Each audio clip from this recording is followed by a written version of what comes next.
Welcome back. If you're just joining us, we are discussing the regulations around transportation services like Uber and Lyft. And joining us for our discussion is Irv Helmuth, the owner of Blue Ribbon Transportation and Got a Taxi, and Mark Lyons, the parking division manager for the city of Sarasota. Let's explain to our viewers right now just how weird some of this issue is right now, because the city of Sarasota has no regulations involving Uber, Lyft, or taxi companies, but you deal not only, your company is based here in Sarasota, but you're taking people to and from Tampa, right, and the airport a lot, and Hillsborough County does have regulations, so you have to have your drivers have extensive background checks. Right. But the Uber and Lyft drivers here in Sarasota don't have that. Correct. So is that a competitive disadvantage, let alone a safety issue? Well, as far as a competitive disadvantage, the only advantage we have is we do have them, and our customers know that. There are some customers that want the security of knowing that we have level 2 background checks, because we have badges in our cars that display that badge showing that we have had a level 2 background check. But it also comes at a cost to you to provide that. It's not a big cost. The big cost for us is the insurance. You know, we pay upwards of $4,000 to $5,000 per vehicle for commercial insurance, and we have $1 million liability policy, of which I can tell you the rest don't. And right now, Uber and Lyft and services like that don't have to have that kind of liability coverage? Well, that is correct. Not in the city of Sarasota and not in the county either. About a year and a half ago, the city sort of reviewed this whole need and requirement for permitting not only taxis but also the Uber and Lyfts of the world, the transportation network companies, and really stepped forward, sort of unprecedented scenario, and decided that in this area we want to move forward with the new technologies, open up the free market for transportation services, take advantage of the new technologies, and repealed the ordinance with those requirements. I remember that because it happened just as we debuted on the air, and there was kind of a crazy debate because some of the ideas about minimum insurance, background checks are common sense things, and since there was no consensus on it, we just did away with all the regulations. Well, and the state had been, even at that time, working on a statewide regulation that would impact the TNCs and the taxis as well. And there was belief at that time that this would be forthcoming. And of course, they're still working on it, but I think this year it'll probably happen. It was shot down in the state legislature a couple of times. That's right. So here's where we are. Raise your hands. Who believes that there should be statewide minimum regulations for not only taxi companies, but Uber and Lyft and ride-sharing services? Yeah. Okay. Yeah. But the problem is a number of things. Number one, do you believe that the regulations that you see in this bill are sufficient? Okay. From what I've seen, the answer would be they're very light. I don't think they include level 2 background checks. What's the difference? Well, there's between a level 2 background check and just a basic background check. As a level 2 is FBI background. They go to all the different organizations. I think Tom can probably explain the difference better, but the biggest thing is it's an ongoing check. If one of our drivers gets involved in a criminal activity, you know, we're notified about it. So right. It's an ongoing check. It's a more in-depth check, and it's fingerprinted. Now, from the city's point of view, not only Sarasota, but any municipality, there is something called home rule. Cities and towns, for whatever reason, like to make their own rules and not be basically governed by a statewide, mandate in terms of how to regulate local companies, correct?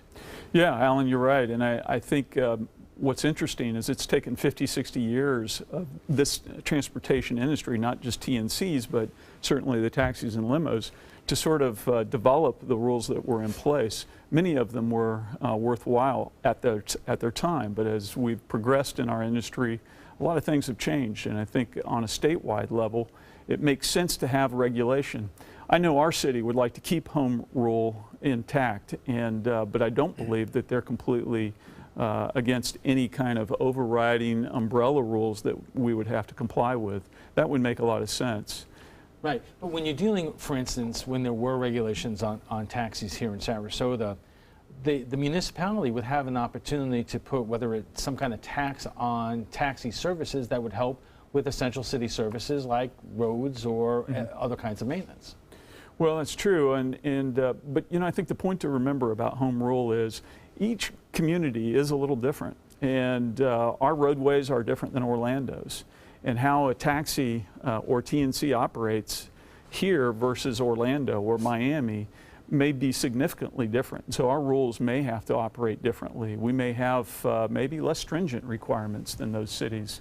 Why overburden these operations if it's necessary? So home rule has its place. Irv, there are, as you said, there are a lot of things that are potentially in this bill that are not sufficient to you think the needs are. One of the things that you were telling me about before our show was that Uber and Lyft, in many ways, anybody can, not Uber and Lyft, but anybody could set up their basically Joe's taxi company without any kind of visible signage.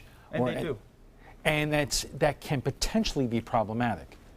Yeah, if you look around Sarasota and just look at some of the transportation that goes on here in downtown, there's a lot of drivers down there that are neither Uber drivers or Lyft drivers, you know, but they just have put a sign on the side of their car. Nobody knows if they have insurance. Nobody knows if they've been background checked. It can be anybody. Right. And this whole issue involving Uber specifically has become, around the state, incredibly politicized, and there is a huge battle which both of you are aware of, and you have to deal with it because it involves Hillsborough County, where there are allegations that the county is basically, scheming against Uber. How does that affect the entire industry, ride sharing and taxi companies? Well, it creates an adversarial environment, you know, but I think for the most part, most of our drivers get along with everybody.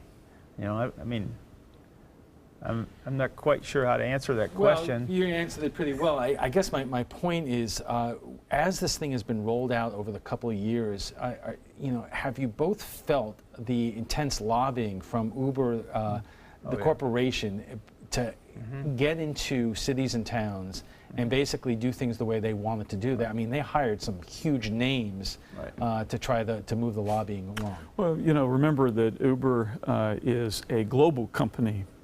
Lyft is as well.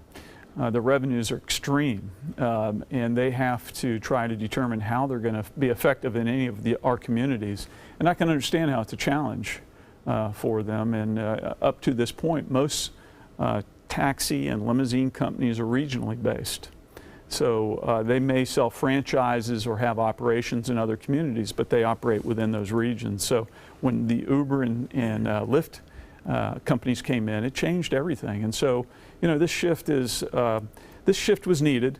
It's something that most communities are engaged in, and certainly the populace are desiring this. So I think we owe it to the communities to try and move forward and make this happen. But it does need to be a larger overriding mandate on how it's controlled, and potentially still maintain some local monitoring. Is it possible to tell our viewers what kind of market share that the ride-sharing services has taken away from the taxi industry here in Sarasota?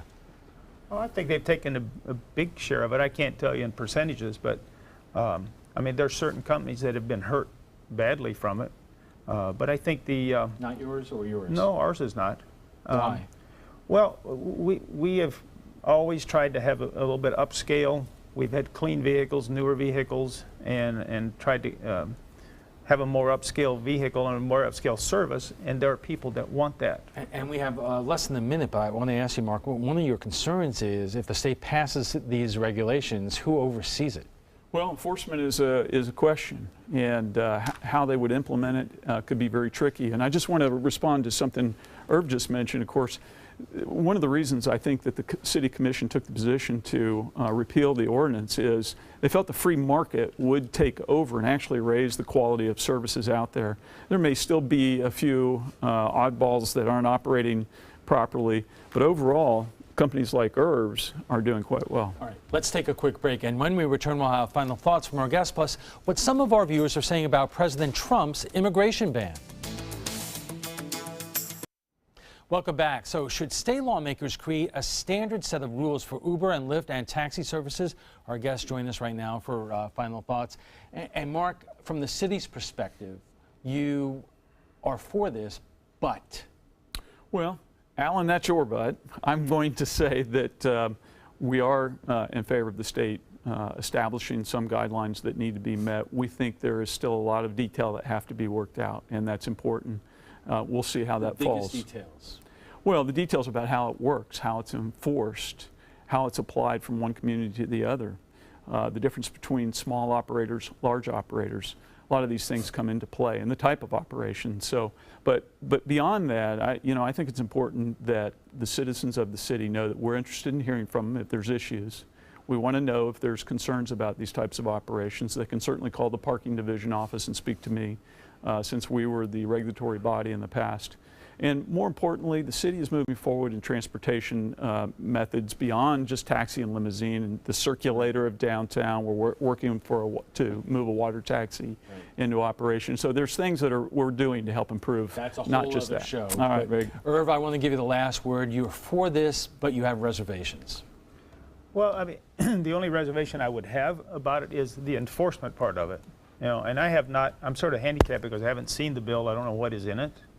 But I guess the general public should know that there are services out there that have criminal background checks in their drivers. All right, they have newer cars and updated vehicles. The customers, there's two different kinds of services here. One is the app, and the other one is a phone call. Okay, we don't have an app that they can call, but there are customers that want consistent service. They want the same driver every time. They want to deal with the same company. You know, they want upscale services.